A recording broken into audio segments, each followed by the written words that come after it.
प्राचीन ऋषींमध्ये प्रथम आपण वाल्मिकी ऋषींनी सुरुवात केली आणि 8वे ऋषी वेदव्यासांचा अभ्यास आपण मागच्या वेळी केला. अर्वाचीन ऋषितुल्य महान व्यक्तीमध्ये आपण आज जगद्गुरू आद्य शंकराचार्याविषयी जाणून घेऊया. ऐतिहासिक काळात जगात धर्मस्थापनेसाठी ज्या दैवी गुणसंपन्न महापुरुषांचा अवतार झाला त्या सर्वात आचार्य शंकरांचे स्थान हे प्रमुख आहे. बौद्ध धर्माची स्थापना होऊन 1200 वर्ष लोटली होती. विकृत बौद्ध धर्माच्या प्रभावामुळे सनातन हिंदू धर्म निर्बल, उद्ध्वस्त आणि छिन्न विछिन्न झाला होता आणि त्यावेळी भारताला इस्लामच्या अनुयायांचे सशक्त आक्रमण सुरू होते. ही दोन्ही आक्रमणे थोपविण्याची शक्ती केवळ वैदिक हिंदू धर्मामध्येच होती. इतिहास सांगतो की त्यानेच ते रोखले. आचार्य शंकरांचा आविर्भाव, त्यांचे जीवन, त्यांची साधना, त्यांचा संदेश या सगळ्या गोष्टींनी हिंदू धर्मामध्ये नवशक्तीचा संचार घडविलेला आहे. आचार्यांनी सनातन धर्माचा दृढ पाया रचला. पुढे रामानुजाचार्य आणि इतर आचार्यांनी शंकराचार्यांपासून प्रेरणा घेऊन त्यांचेच कार्य पुढे चालवले. एका वाक्यात सांगायचं झालं तर आज आपण हिंदू म्हणून त्यांच्यामुळेच मिरवू शकतो आणि म्हणूनच केवळ 32 वर्षाचं आयुष्य लाभलेला हा संन्यासी म्हणजे आधुनिक हिंदुत्वाचा अभिमान बिंदू आहे. त्यांचे दिव्य चरित्र आज आपण थोडक्यात पाहूया. दक्षिण भारतातील नंबूद्री या नावाने ओळखल्या जाणाऱ्या एका उच्च ब्राह्मण कुळात त्यांचा जन्म झाला. केरळ हा प्रांत अतिशय रम्य असून नारळ, सुपाऱ्या, आंबा, केळी यांनी सुशोभित होता व आजही तसाच आहे. कालडी हे त्यांचे जन्मगाव. गावाजवळून आलवाई नावाची नदी वाहते. शिवगुरू व विशिष्टा देवी हे त्यांचे माता आणि पिता. वृद्धापकाळ येऊनही दोघांना मूलबाळ नव्हते. पुत्रप्राप्तीसाठी त्यांनी अनुष्ठान करायचे ठरवले. प्रथम कंदमुळे, फळे खायचे, पण पुढे तेही सोडून शंकराचे चरणामृत पिऊन राहू लागले. शेवटी शंकर प्रसन्न झाले व म्हणाले, तुझा पुत्र सर्वज्ञ असेल किंवा दीर्घायुष्य असेल, परंतु दोन्ही लक्षणाने युक्त तुझा पुत्र होणार नाही. शिवगुरू म्हणाले, अल्पायुष्य असला तरी चालेल, पण सर्वज्ञ पुत्र मिळावा. शिवशंकराने तथास्तु असा आशीर्वाद दिला आणि इसवी सन 886 वैशाख शुक्ल तृतीयेला मध्यान्हकाळी एका अत्यंत दैदिप्यमान पुत्राचा जन्म झाला. शंकराच्या आशीर्वादामुळे झाल्याने शंकर हे नाव ठेवले. आचार्य शंकर महादेवाचे अंश होते. लहानपणापासून शंकर अत्यंत शांत, धीर, गंभीर वृत्तीचा व तीक्ष्ण बुद्धीचा होता. पुढे तरुणपणी सर्व जगाला विस्मित करणारी व असाधारण मेधा त्यांच्यात सर्वांना आढळून आली. अतिशय बुद्धिमान मुलाची मुंज 5व्या वर्षी करायचं हे असं वडिलांनी ठरवलं, पण त्याच्या अगोदर त्यांनी देह ठेवला. मग काय करायचं, सगळ्यांपुढे मोठा प्रश्न पडला. पण गावकऱ्यांनी थाटात त्यांची मुंज केली. हत्तीवरून भिक्षावळ काढली. लहानसा शंकर गुरुगृही शिकायला गेला. रोज भिक्षा मागावी. एकदा एके घरी भिक्षा मागायला म्हणून गेला. ओम भवती भिक्षाम देही म्हटल्यावर कोणीही बाहेरच आला नाही, कारण ज्या घरासमोर मध्ये तो गेला होता ते अत्यंत दरिद्री असं ते कुटुंब होतं. एक स्त्री आली. तिने सगळं काही शोधलं, पण घरात काही नव्हतं. एक तिला आवळा सापडला. तिनं तो आवळा झोळीत टाकल्यावर शंकराला तिची दया आली व त्यांनी लक्ष्मी मातेची आराधना करायला सुरुवात केली. अंभम हरे पुलकभूषण मा श्रयन्नी मृगाम गमेव मुकुलाभरणम तमालम अंगीकृताखिला विभूती पांगलीला मांगल्या दास्तु मम मंगलदेवतायाः. थोड्याच वेळात सोन्याच्या आवळ्यांचा सडा पडला. लक्ष्मी त्यांच्यावर खूप प्रसन्न झाली आणि हेच कनकधारा स्तोत्र नावाचं जे प्रसिद्ध स्तोत्र आहे तेच त्यांच्या मुखातून बाहेर पडलं. गंमत अशी की त्या आवळ्यातला एकही आवळा आणि शंकराने आपल्या घरी नेला नाही. लहानपणापासून त्याची ही निस्पृह वृत्ती आपल्याला दिसून येते. इतरांचे भले व्हावे या हेतूने एखाद्याला संकटातून सोडविण्यासाठी जर तळमळीने निस्वार्थ भावनेतून काही मागितलं तर भगवंत ती पुरी करतो याची प्रचिती शंकराला त्या दिवशी आली. काही दिवसातच शंकरने गुरूंना ज्ञान असणारी सर्व शास्त्रे, पुराणे, एव्हाना शिकून त्याची पुरी झाली होती. अत्यंत बुद्धिमान पण तितकाच नम्र शंकर घरी आला, कारण त्याच्या गुरूंनी सांगितलं, आता माझ्याकडची विद्या संपली, आता तू दुसरीकडे जा. माता आर्यंबा आपल्या तेजःपुंज मुलाला पाहून अत्यंत आनंदित झाली. आता तो आईच्या मागे लागला की आई मला संन्यास घ्यायचा आहे, मला परवानगी दे म्हणून. पण गंमत अशी, इतक्या लहानशा मुलाला आणि संन्यास आई कशी देणार? बरं, मूल होत नव्हतं म्हणून भगवंताकडे मागितलेला हा शंकर आणि हा इतक्या लहान वयात निघणार? अरे तू किती लहान आहेस, या जगात तुझ्याशिवाय माझं कोणी नाही, तुझे बाबा पण निघून गेले, मी तुला कशी रे परवानगी देणार? आणि म्हणून मी काही तुला परवानगी देत नाही. एकदा काय झालं की नदीवर आईबरोबर हा आंघोळीला गेला. अगं आई, माझा पाय बघ मगरीने धरलाय, आई मला वाचव. आईने त्याला वाचवायचा खूप अथक प्रयत्न केला, पण काही केला मगर त्याचा पाय सोडीना. आई, मला असं कर ना, तू संन्यास घ्यायची परवानगी दे, म्हणजे देह ठेवायच्या पूर्वी मी भगवंताकडे संन्यास मागेन व त्याप्रमाणे मुक्ती मिळवून मी देवाकडे जाईन. प्रेमापोटी आईने संन्यासाची परवानगी दिली. इतक्यात कोळ्याने मगरीला जाळ्यात पकडलं व शंकरची सुटका केली आणि अशा प्रकारे त्या मगर मिठीतून शंकर सुटला. शंकर म्हणाला, आता संन्यास घेतल्याने मी काही घरी येऊ शकत नाही आणि हा शंकर मुलगा लहान एवढा पोरगा आणि झाडाखाली राहील. हे ऐकून तर माता रडायलाच लागली. आपली सर्व संपत्ती आप्तेष्टांना वाटून टाकली व आईचा संभाळ करायला बजावून त्या सगळ्या आप्तेष्टांना सांगितले, आई तू काळजी करू नकोस, तुझ्या शेवटच्या वेळी मी योग मार्गाने तुला भेटायला नक्की येईन, हा माझा शब्द आहे. भगवे वस्त्र, हातात नंतर छाटी, दंड, कमंडलू, होम हवनासाठी लागणारे सर्व साहित्य जमवले. आपल्या हातानेच आईने बाळाला संन्यासाचा वेश चढवला. दुसऱ्या दिवशी यथाविधी अग्नी स्थापना केली. विरजा होम करून यथाविधी संन्यास धारण केला. धन्य ती आई आणि धन्य त्याचे लेकरू. सकाळी उठून कुलदेवता केशवे देवांना नमस्कार, आईला नमस्कार करून हा तेजस्वी बालसन्यासी मागे वळून न पाहता निघाला. आई रोज पूर्णेवर आंघोळीला जायची, पण वार्धक्याने तिला खाली उतरणे अशक्य वाटत असे आणि म्हणून शंकराने भगवंताला विनंती करून तिचा प्रवाह घराजवळ आणला. आजही आपल्याला नदीचा प्रवाह बदललेला दिसतो. कालडीमध्ये ह्याची साक्ष नदी कशी जवळून वाहते ही आपल्याला बघायला मिळते.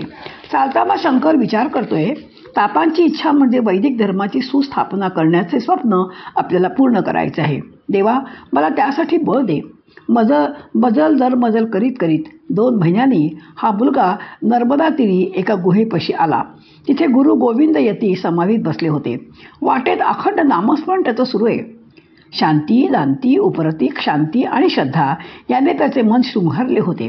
मी एकटा नाही आहे, मी सीमित नाही आहे, हा देह म्हणजे मी नव्हे, मी तर विराट विशाल सर्वव्यापी आहे. सच्चिदानंद रूप म्हणजेच मी शिव आहे. चिदानंद रूप शिवोहम हे आत्मषटक त्याच्या मुखातून बाहेर पडलं. जीवनात गुरूंची भेट झाली, त्याला योग शिकवला. हठयोग, राजयोग, ज्ञानयोगात त्याला ते प्रवीण झाले. अनेक सिद्धी त्यांनी मिळवल्या. गुरुने आपले सर्व ज्ञान शंकराला दिले व त्यांनी देह ठेवला. त्यांच्याच आज्ञेप्रमाणे शंकर काशीस अनेक शिष्य संन्यासांसह आला. लहानपणापासून आतापर्यंत शंकराच्या जीवनात अनेक अतर्क्य व अलौकिक प्रसंग घडल्याने त्याला लोकोत्तर महापुरुष म्हणून मानू लागले होते. भगवान म्हणू लागले, गुरूंच्या निधनानंतर नर्मदेला भयंकर पूर आला. लोक घाबरले. शंकराने आपले कमंडलू गुरूंच्या समाधीजवळ समोर ठेवल्याने नर्मदा कमंडलू शिरून शांत झाली. सर्वांना खूपच आश्चर्य वाटले. सबिंदू सिंधू सुस्खलत तरंगभंग रंजितम द्विषत्सु पापजातकारी वारी संयुतम कृतांत दूत कालभूत भीतिहारी नर्मदे त्वदीय पाद पंकजम नमामि देवी नर्मदे असं नर्मदा स्तोत्र आणि ह्या शंकराच्या मुखातून बाहेर पडलं. नर्मदाष्टक त्यांच्या मुखातून बाहेर पडलं. अतिशय गेयता, आर्तता या स्तोत्रात आहे. आजही आपण नर्मदा परिक्रमाला जातो तेव्हा हे स्तोत्र म्हणतच जातो. शंकराचार्यांचा पहिला संन्यासी शिष्य सदानंद त्याने नृसिंहांना प्रसन्न करून घेतले होते. देवी भगवतीने दर्शन दिले.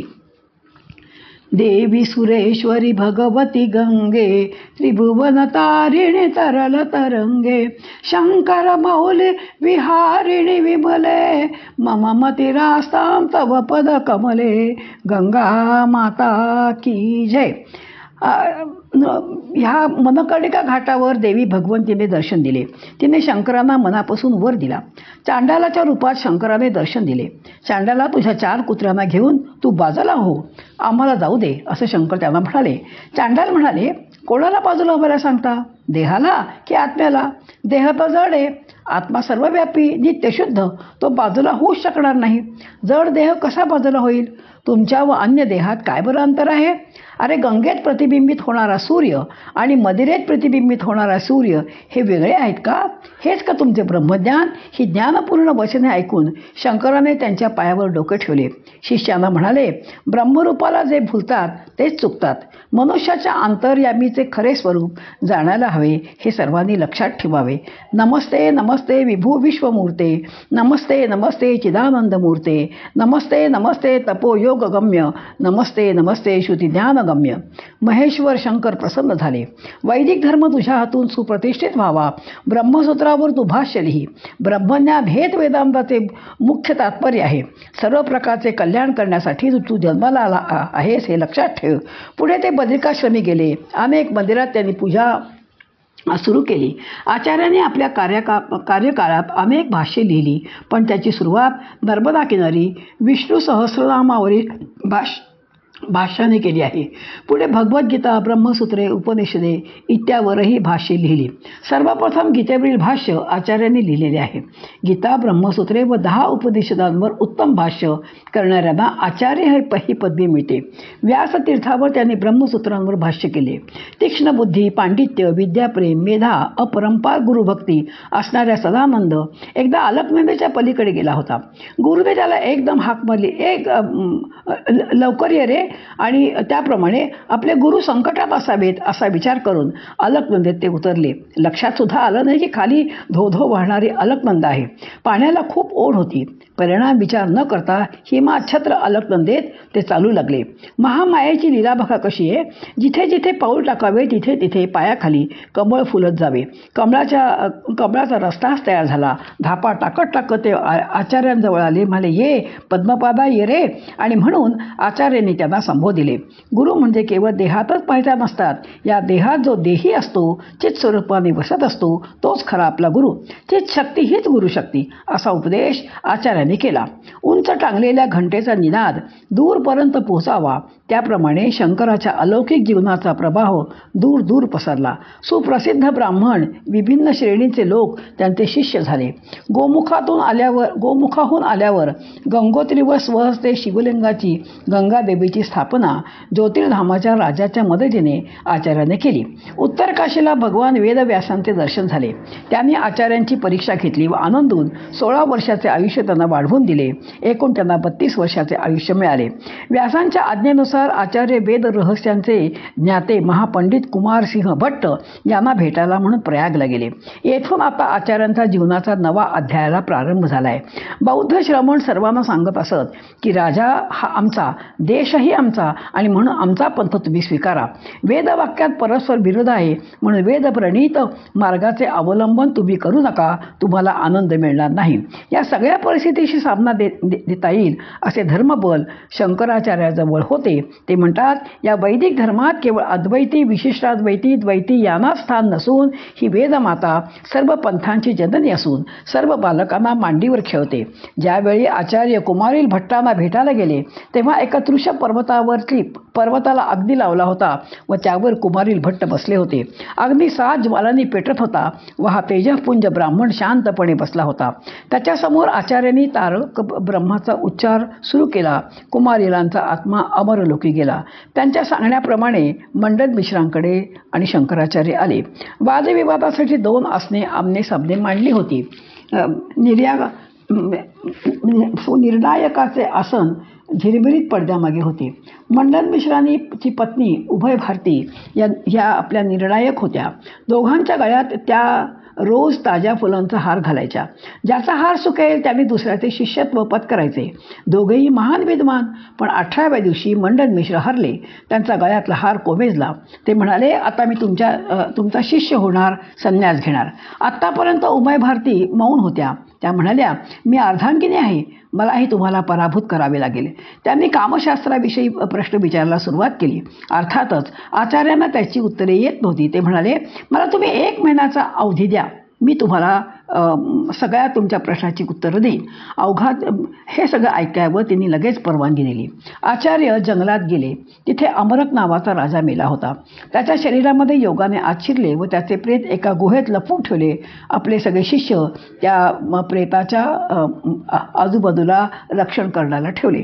त्यांनी एका महिन्यात अमरशतक नावाचा ग्रंथ लिहिला. अमरशतक.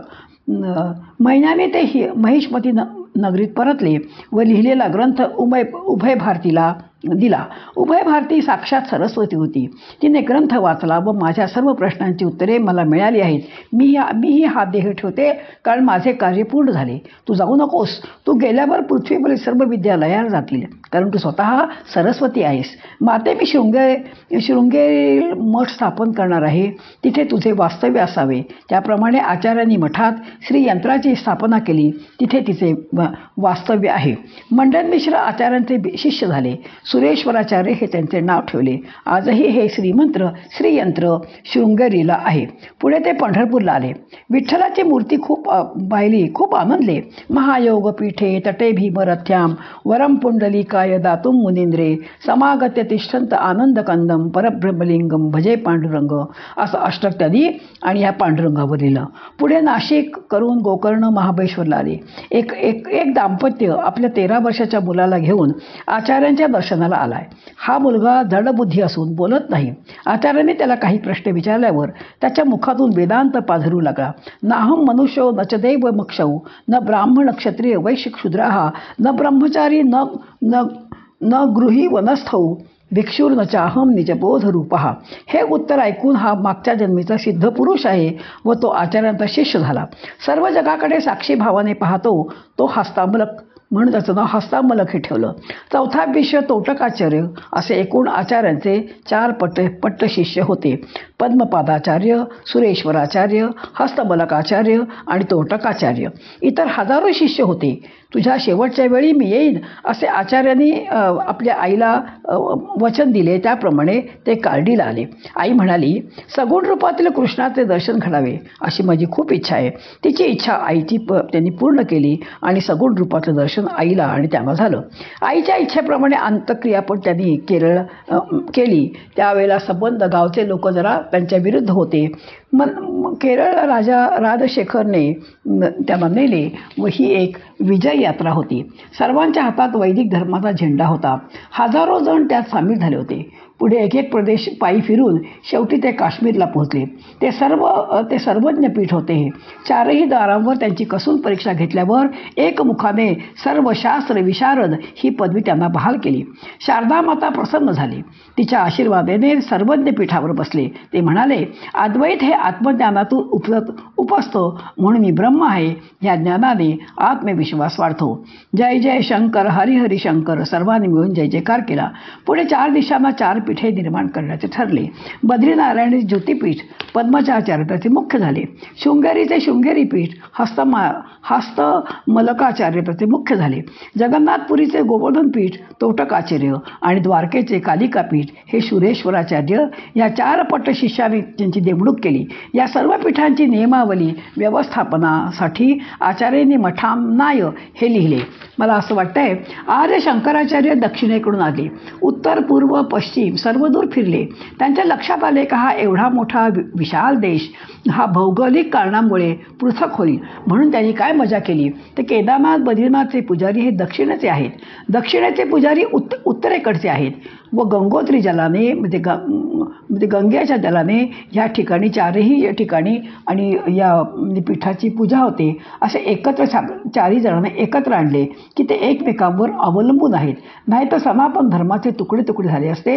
असे महान कार्य ते केले आहे. त्याप्रमाणे आजच्याही घटलेल्या त्यांनी जी नियमावली घालून दिली त्याप्रमाणेच व्यवस्था आहे. हा आचार्य पुढे निघाले. ही दिग्विजय यात्रा कांचीपुरमला आली. आचार्यांनी कामाक्षी मंदिरात जाऊन देवीच्या कर्णफुलामध्ये श्रीचक्र कोरले. राजा नंदीवर्मन, राजा राजशेखर आणि हजारो शिष्यांचे मत, तुम्ही आता कांचीपुरमलाच राहावे. कांचीपुरम हे मूळपीठ असून सर्वज्ञांचे सर्वज्ञ पीठ व्हावे. बाकीच्या 4 पीठांनी या मूळ पीठाचे आदेश मानावेत व कांचीपीठ हा जणू मोक्षपुरीमधील मुकुट असावा, हे बहुमताने ठरले. सुरेश्वरांनी विचार मांडला की एक रत्नजडित सिंहासन करून त्यावरच चढण्यासाठी 94 पायऱ्या असाव्यात. पुढे ते म्हणाले, 64 कलांच्या, षटशास्त्रांच्या 6, वेदांच्या 6, गंगेच्या 6, अंगेच्या 6, वेदांच्या 4 व 14 विद्या अशा एकूण 94 पायऱ्या त्या व्यासपीठावर म्हणजे आहेत. पीठावर जो बसेल त्याला 94 विषयामध्ये प्रावीण्य मिळवलेले असावे. आचार्य हे निस्पृह होते. वेदांत धर्माचा प्रसार ही एकमेव उत्कट इच्छा त्यांची होती, म्हणून समारंभाला होकार दिला. इतक्यात काही ब्राह्मण 8 वर्षाचा मुलाला घेऊन आले. 3 दिवस दोघांचा वाद सुरू झाला. शंकराचार्य आणि हा मुलगा. 4थ्या दिवशी तो शरण आला, मला शिष्य करा, मला शिष्य करा. त्याला हाताला धरून आचार्य सिंहासन चढले त्या 94 पायऱ्यांवरून. गायन वादन नृत्य सुरू होते. जय जय शंकर, हर हर शंकर, जय जय शंकर, कांची शंकर, कामकोटी शंकर असा जयघोष सुरू होता. अत्यंत मधुर वाणीने शिष्यांचे आचरण कसे असावे, सर्वसामान्यांनाही आशीर्वादपर बोध दिला. सुरेश्वरांना शृंगेरी पीठ तर त्या छोट्या मुलाला कांची पीठाची जबाबदारी सोपवली. विधिवत संन्यास देऊन श्री चरणेंद्र सरस्वती असे त्याचे नाव ठेवले. तूर्त सुरेश्वरांनी त्याला सांभाळावे. मोठा झाल्यावर त्यांनी हे पीठ सांभाळावे असा आदेश दिला. या छोट्या मुलांना विचारलं, आत्मबोध उलगडून सांगावा. आचार्य म्हणाले, बाळा, तुला प्रकाश कोण देतो? शिष्य म्हणाला की दिवसा सूर्य देतो, रात्री चंद्र देतो. कशाने त्यानं तो पाहतोस रे? डोळ्यांनी पाहतो. पण डोळे मिटल्यावर कोण पाहतो? मनश्चक्षुने मी पाहता येते. मनाला बुद्धीला प्रकाश कोण रे देतो? अरे मनाला बुद्धीला प्रकाश देणारा, त्यांना प्रेरणा देणारा जो आहे तो तू आहेस. तेच तर आत्मतत्व आहे. म्हणून शिवोहम शिवोहम म्हणजे आत्मबोधाचे मर्म समजले. समज शरीराचे कर्म आता पूर्ण झाले समजून वयाच्या 32व्या वर्षी केदारनाथला त्यांनी देह ठेवला.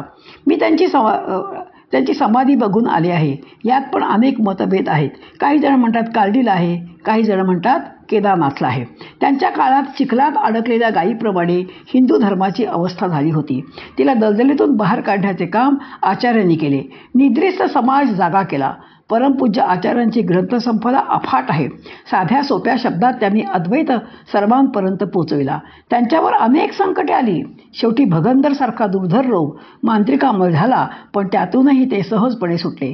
जे जे भासमान आहे ते सर्व विनाशी आहे, पण ज्याच्यावर हा भास ते तत्व मात्र अविनाशी आहे. माया दिसते पण ती टिकत नाही, अनित्य आहे. ब्रह्म दिसत नाही पण ते नित्य आहे, शाश्वत आहे. हे प्रत्येकाने लक्षात ठेवावे. पंचदेवतांचं पूजन त्यांनी सुरू केलं. समाजाला पुनश्च सनातन धर्माकडे वळवण्यासाठी सुरू केलेलं आहे. गणेश, शिव, दुर्गा, नारायण व सूर्य तसेच प्रत्येकाने पंचयज्ञ नित्य करावेत. साक्षात शिवाचा अवतार असणाऱ्या आचार्यांना निजधामाला नेण्यासाठी अनेक ऋषी, देवता, सिद्धगण जमले होते. आकाशात अनेक विमाने संचलित होती. मंदार पुष्पांचा वर्षाव आचार्यांच्या मस्तकावर होत होता. आचार्यांचे कार्य हे व्यक्तिमत्व जसे अलौकिक तसेच या जगातून निघून जाणे हे अलौकिकच होते. त्यांचे जीवन असामान्य होते. त्यांचे चरित्र म्हणजे महासागर आहे. त्यातून किती घ्यायचे हा मोठा प्रश्न होता. अनेक गोष्टी माझ्या हातून सुटल्या आहेत. मी त्याबद्दल त्यांचीच क्षमा मागून इथेच थांबते. आपल्या वेदविचारांनी भारत देश तेजोमय केला. वैदिक धर्म सदैव तेजाने तळपत राहावा यासाठी 4 मठांची 4 दिशांना स्थापना केली. समाजात रूढी परंपरांना उखडवून पुनश्च वेदांना पूर्वीचे सन्माननीय स्थान मिळवून दिले. आज आपण सर्वजण हिंदू म्हणून घेतो ते केवळ आचार्यामुळे, नाहीतर बुद्ध किंवा मुसलमान झालो असतो. अशा या तेजस्वी सूर्याला माझा नमस्कार. श्रुती स्मृती पुराणामालयम करुणालयम नमामि भगवत्पादम शंकरम लोकशंकरम शंकरम शंकराचार्यम केशवम बादरायणम सूत्रभाष्यकृतो वंदे भगवंतो पुनः पुनः. जय जय रघुवीर समर्थ.